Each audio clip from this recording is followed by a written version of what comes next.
Yes, once every 4 years, the world comes to a standstill as an estimated 1 billion people across the globe tune in to watch countries compete in what is known as the beautiful game, football, or soccer, as it's called here in the United States. For 4 weeks, 32 countries compete in 64 matches to vie for the World Cup trophy, perhaps the most coveted prize in all of sports.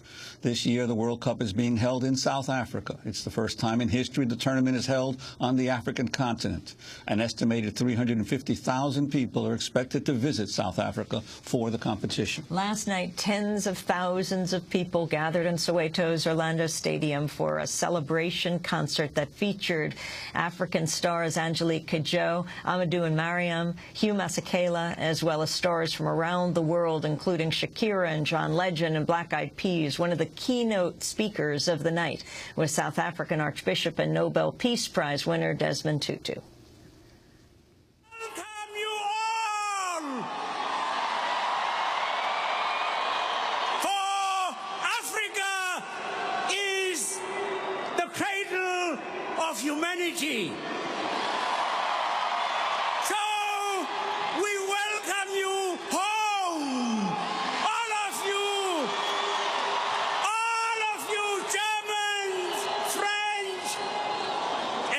Single one of you, we are all Africans. We are all Africans. Oh!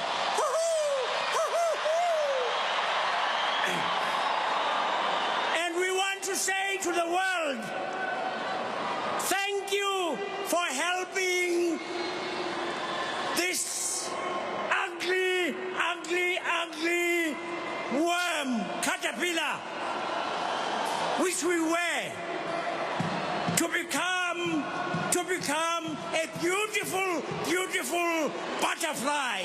We are a beautiful, beautiful butterfly. At the time of this broadcast, the opening ceremony of the World Cup is underway in Johannesburg. One person that is notably absent from the event is Nelson Mandela. South Africa's iconic anti-apartheid leader and first black president is mourning the death of his 13-year-old great-granddaughter, Zanani, who was killed in a car crash as she returned from last night's concert. Well, one of the most overlooked aspects of this year's World Cup is the ongoing struggle of tens of thousands of Shackdwellers across the country. Over the past year, Shack settlement leaders in Durban, Johannesburg and Cape Town have been chased from their homes by gangs, arrested, detained without hearing and assaulted. As the World Cup begins, a Shackdwellers movement is mounting what they're calling upside-down World Cup campaign to draw attention to their plight. Raj Patel is a visiting scholar at the Center for African Studies at UC Berkeley, an honorary research fellow at the University of KwaZulu-Natal in Durban. He administers the website. Well, you're going to have to say the name of the website, Raj. Tell us the website and what is happening in South Africa. Okay, so the website is Abahlali, ABAHLALI.org, and the organization is called the Abahlali baseMjondolo, which is Zulu for people who live in shacks. Now, the reason this is an interesting organization is because when we're seeing all the joy around the World Cup, it's important to remember, of course, that the World Cup is not an unalloyed good. Not everyone in South Africa is benefiting from the World Cup, and in fact, FIFA, the organization that organizes the World Cup, the the International Federation of Football Associations, is an incredibly powerful organization that in many ways has sort of commandeered the willing South African government to be able to rearrange the country to make it more football and corporation friendly. And so around all the stadiums, for example, the stadia, are exclusion zones where street traders have been moved away, informal traders in some circles as they're known, and in which a beautification campaign has been carried out. And of course, I mean, this isn't a terribly new idea. I mean, the sporting events around the world, when they happen in the global south, have usually been alibis for a few corporations and a few people to profit massively, and for governments to engage in what they call beautification, or what more rightly is called gentrification and privatization. Now, what's happening in South Africa is very interesting.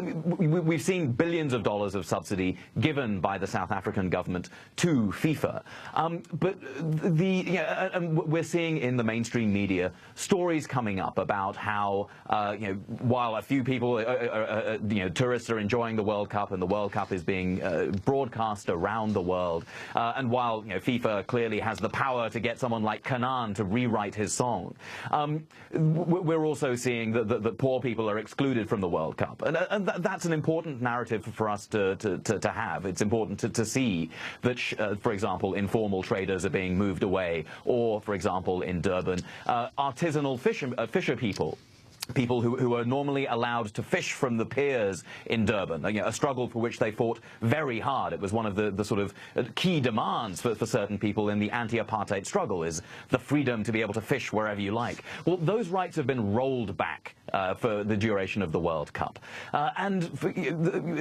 Civil rights have been suspended in some places. I mean, today, for example, there was meant to be a protest in Johannesburg demanding education rights for everyone. But the government has denied the protest permission to march because the police are otherwise occupied, guarding the tourists and making sure that FIFA's property and intellectual property is being safely guarded. Now, what the Shackdwellers have been saying, and Shackdwellers throughout South Africa number in over 1 million households. Shackdwellers are saying that, well, actually we know, and this is a verbatim quote from Subu Zikode, who is the head of Abahlali baseMjondolo, the president of the organization. He said, we know that our names are being used we know that we're going to be excluded, but our names are being used to justify the goodness of our country in the world. But the country is divided. There are certain people who are benefiting, and we are excluded. We want to tell the other side of the story. And so the way that they're going to tell the story is by making themselves visible. Some Shackdwellers in Cape Town, for example, will be breaking the exclusion zone to set up shacks to show people how they live. And this is an important counter-narrative, because when the media sort of comes in and tells stories about poor people, what often gets left out is the fact that poor people are not just sitting there twiddling their thumbs. They are organizing, and they are using the World Cup just as the World Cup is using them. And so they're using the World Cup as an opportunity to show the rest of the world how they live and the conditions in which they have been left to wait for development to come. So in Cape Town, for example, there will be Shackdwellers outside the exclusion zone, within the exclusion zone, and there is a danger that they will be arrested. And within Durban, Shackdwellers who were chased from their homes last year will be trying to get back into their communities. They've been asked back by the communities where the violence that excluded them happened. And they've been asked back in large part by women. Now, the organizing that Shackdweller organizations like Abahlali do are the kind of organizing that are actually very gender sensitive. They provide childcare, they provide HIV/AIDS drop-in centers, all the things that are desperately needed in communities of poor people. And of course, when we hear the World Cup, when we hear stories about the World Cup, gender is the one thing that gets dropped out.